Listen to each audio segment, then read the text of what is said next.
scientists discovered that female cats do certain things for their favorite humans that male cats almost never do. These aren't random habits. They're hidden signs of trust, love, and protection. If you have a female cat, one of these behaviors could change the way you see her forever. Number 1, he loves everyone. She picks one. Male cats are social generalists. Show up with tuna, and you are a friend. He will purr for the guest, the neighbor, the delivery driver, and the person who has been in the house 11 minutes. Females do not work that way. In colonies, females form tight bonds with a small number of specific individuals rather than spreading affection across the group. They are selective by design, because in a female-run colony, who you trust determines who gets near your kittens. Trust is a security decision, not a mood. So when a female cat picks her person, she is not being casual. She is making a choice her instincts treat as close to permanent. And once she has made it, you get a private channel that nobody else in the house gets. The slow blink across the room, which she will not give a stranger. The specific chirp she makes only when you walk in. Following you from room to room and settling down, not on you, just near you. Sleeping with her back turned toward you, because she has assigned you the door. She may ignore your entire family. She may vanish when guests arrive. And she will still be waiting outside the bathroom for you. You did not adopt her. At some point, quietly, she selected you, and you never noticed the day it happened. Now, that selectiveness is only how she treats humans. With other females, she does something that no male cat has ever done in the history of the species. Number 2, she will nurse another cat's kittens. This is one of the most remarkable things about female cats, and almost nobody knows it. In colonies, queens who give birth around the same time will often den together and nurse each other's kittens. They share the work. They take turns guarding the nest. A kitten can feed from a female who is not its mother and be accepted without hesitation. It is a communal nursery, and it is staffed entirely by females. The logic is straightforward. In a colony, the females are usually related: sisters, mothers, daughters. Keeping any kitten alive protects shared genetics, so cooperation beats competition, and the queens organize themselves accordingly. Now here is the contrast that should stop you. Male cats contribute nothing to this. No food, no guarding, no care. A Tom's involvement in the next generation ends at conception, and then he leaves. So the entire system that keeps kittens alive, the den, the milk, the defense, the teaching, is female-built and female-run from start to finish. And that system is so old, and so obviously the thing holding cat society together, that an entire civilization built a religion around the female cat 4,000 years ago. Number 3, they worship the female, not the male. Ancient Egypt did not just tolerate cats, it built them into the religious system, and the figure at the center of it was female, Bastet, depicted with the head of a cat. Look at what she governed: the home, protection of the household, fertility, the protection of women. They did not hand the household to a male war god, they handed it to a female cat, and they took it seriously. Cats were mummified with ceremony and buried in enormous dedicated cemeteries. Archaeologists have uncovered them by the thousands. The language kept the ranking too. A female cat is called a queen. The act of a female cat giving birth is called queening. An intact male is called a Tom, queen and Tom. There is no contest there. 4,000 years ago, an entire civilization looked at a female cat sitting in a doorway and concluded she was the one guarding the house. The permanent one, the one who lasts. And here is the strange part. Modern data says they were right about that in a way they could not have measured. Number 4, she is going to outlive him. Look at lifespan patterns across cats, and a consistent picture shows up. Females tend to live longer than males, and spayed females tend to live longest of all. Part of that is behavior, and it is entirely his behavior. An intact male roams. His territory is large, he patrols it, and he crosses into other cats' ranges looking for mates. That is how male cats end up in the situations that end cat lives early: traffic, infected bite wounds from territorial fights, disease passed through those fights. She does not do any of that. Her range stays compact and centered on food, shelter, and a safe place for kittens. She is not out there. And part of it is biology. Once she is spayed, two major threats leave her file permanently: the repeated hormonal cycling and the uterine infection risk that comes with it. Both of those are hers alone. He never had them. So in a house with one male and one female, the numbers say she is the one who will still be sitting on your couch. Now, that is one thing his biology cannot give him. Number 5, orange is a boy's color. Calico is a girl's. Think about every orange tabby you have ever met. Now think about how many of them were male. Roughly 80% of orange cats are male, and virtually 100% of calicos and tortoise shells are female. That is not a trend or a coincidence. It is chromosomes. The gene controlling orange versus black coat color sits on the X chromosome. Females have 2 X chromosomes. Males have 1 X and 1 Y. So a female can carry the instruction for orange on one X and black on the other, and display both at once. That patchwork is a calico or a tortie. A male has 1 X, 1 instruction, 1 color. He physically cannot produce the patchwork, except about 1 time in 3,000. Those males carry an extra chromosome, XXY, and almost all of them are sterile. They cannot pass it on. If you have ever seen a male calico, you saw a genuine genetic rarity. So if your cat is a calico, you are looking at something a male cat is essentially locked out of being. And chromosomes explain something else that seems impossible until you understand it. Because a single litter of kittens can break a rule you assumed was unbreakable. Number 6. One litter can have multiple fathers. You have seen a litter where one kitten is orange, one is black, one is a tabby, and one is a tuxedo, and it looks like something went wrong. Nothing went wrong. Those are half-siblings, born in the same hour. During a single heat cycle, a female can mate with several different males. Eggs released in that window can be fertilized by different fathers. It is called superfecundation. There is no male equivalent to any part of this. A Tom's contribution is a few minutes long, and then he is gone.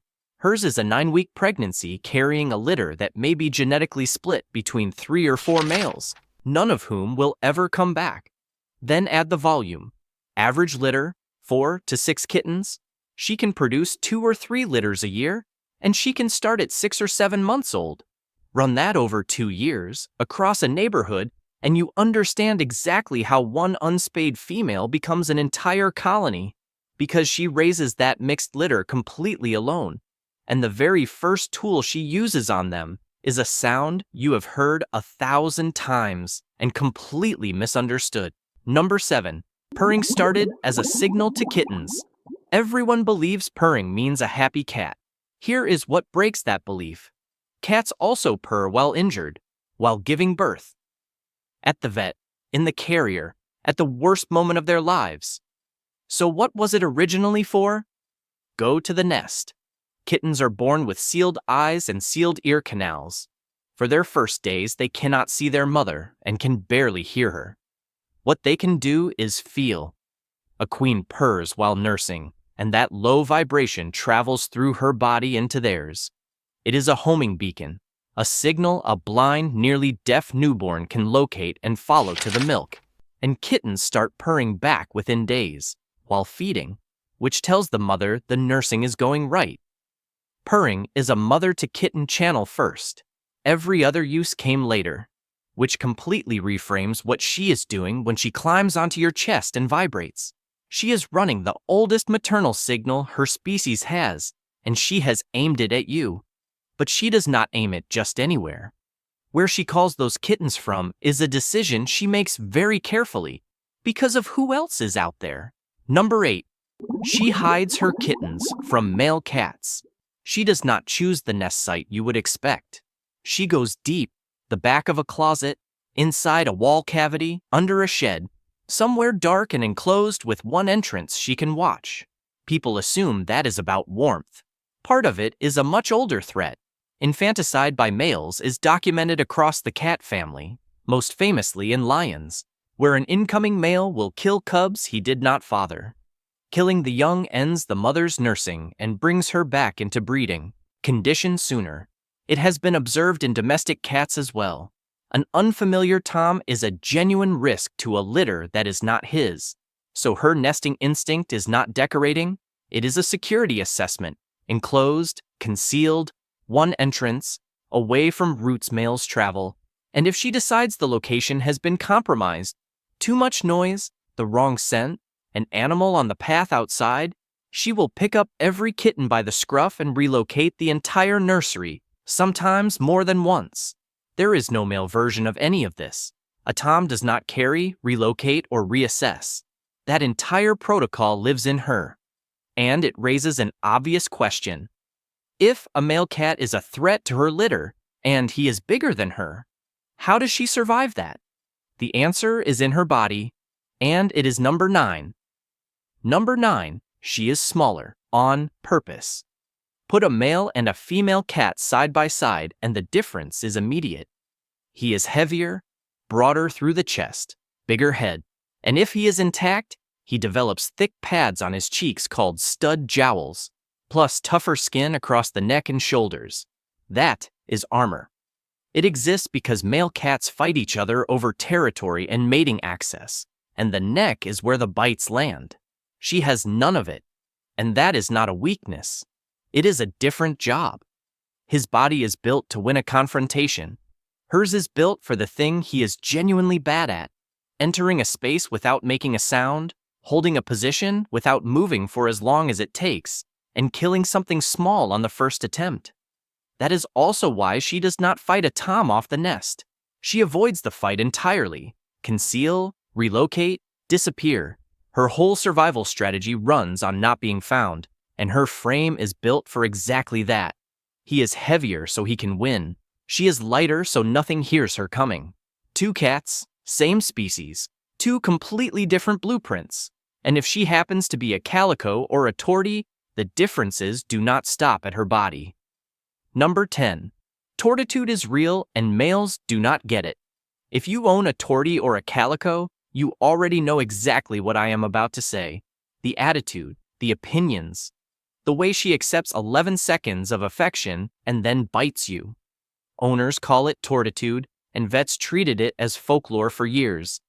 Then researchers at UC Davis surveyed hundreds of owners about their cat's behavior toward humans, and tortoiseshells and calicos did score higher on things like swatting, hissing, and general challenging behavior. Now stack that on what we covered earlier. Those coat patterns are almost exclusively female, which means whatever drives tortitude is riding along on a genetic package that males are locked out of. A male tabby does not come with this. A male tuxedo does not come with this. There is no male equivalent, because there is barely a male version of the coat. So no, your calico is not just difficult. You are living with the female cat blueprint running at maximum volume. And that assertiveness is not a personality flaw. In cat society, it is exactly what a female is supposed to be, because of who is actually in charge. Number 11. The boss of a cat colony is female. Quick question. In a group of cats, who do you think runs things? Most people say the biggest male. Wrong. And wrong in a way that changes how you read your own cat. Studies of feral colonies found something researchers did not expect. Cat society is not organized around a dominant male. It is matriarchal. Females hold the territory. Females decide who gets accepted into the group. Females coordinate who eats and who sleeps where. And the males? Males drift between colonies looking for mates and then leave. They are not running anything. They are passing through. Now look at your house through that lens. She plants herself in the doorway. She sits on top of the fridge and stares at your guest. She has strong opinions about the new couch. That is not diva behavior. That is a colony manager doing the job her species handed her thousands of years ago. And you are inside the colony. So 2 things she needs from you. Stop rearranging furniture constantly. You are erasing a map she memorized. And give her height. A cat tree, a cleared shelf, the top of a bookcase. A female with a high perch is a female who feels in control. and a manager has to mark what she manages. But the way she does it and the way he does it could not be more different. Number 12, he sprays, she writes. Anyone who has lived with an intact male cat has the story. Backing up to a vertical surface, tail quivering and firing urine at it. Loud, unmistakable, designed to be smelled from a distance. That is the male strategy. Broadcast, volume, confrontation. Females mostly do not do that. She marks a completely different way. She has scent glands in her cheeks and chin, and she rubs. Your phone, the door corner, your glasses, your laptop, your shoe. Every rub deposits facial pheromones, and those pheromones are labels. Safe, familiar, mine. Over months, she builds an invisible chemical map across your entire home, and she is the only one who can read it. This is not a fringe idea. The calming sprays and diffusers sold in every pet store are synthetic copies of these exact compounds. That is the whole product. His method is a shout. Hers is handwriting. And there is a practical consequence most people never think about. When you scrub down her favorite rubbing spots, the coffee table corner, the door frame she hits every morning, you erase a section of her map and she has to rebuild it. Leave one or two of them alone. That corner is not dirt. Now, that precision is not just in how she marks, it is in how her brain is physically wired. And this last one you can test on your own cat in the next 2 minutes. Number 13. Male cats are lefties. Female cats are righties. Watch her reach for something. A toy, a treat under the couch. That first step down the stairs. Which paw goes first? Researchers at Queen's University Belfast tested this across ordinary tasks. Reaching into containers, stepping down, batting at objects. And the split between the sexes was almost startling. Male cats overwhelmingly led with the left paw. Females overwhelmingly led with the right. This is not a cute quirk. In animals, paw preference reflects brain lateralization, which hemisphere is doing the heavy lifting. A different dominant paw means a different dominant hemisphere, which means everything on this list has a physical explanation underneath it. She is not just behaving differently from a male cat. She is processing the world through different circuitry than the male cat sitting 3 feet away from her. So go test it. Put a treat in a tall, narrow glass so she has to reach in. Watch which paw goes first. Do it 3 or 4 times. 1 attempt proves nothing. 2 things before you go. Try the slow blink on her tonight. Look at her. Close your eyes slowly. Open them. If she blinks back, you just got the signal from number 1, and run the paw test. Treat in a tall glass, watch which paw goes in first, then tell me in the comments, righty or lefty. I want to know how many of you have a right-pawed queen running your house. Type it out. The people who write it down are the ones who actually go and do it.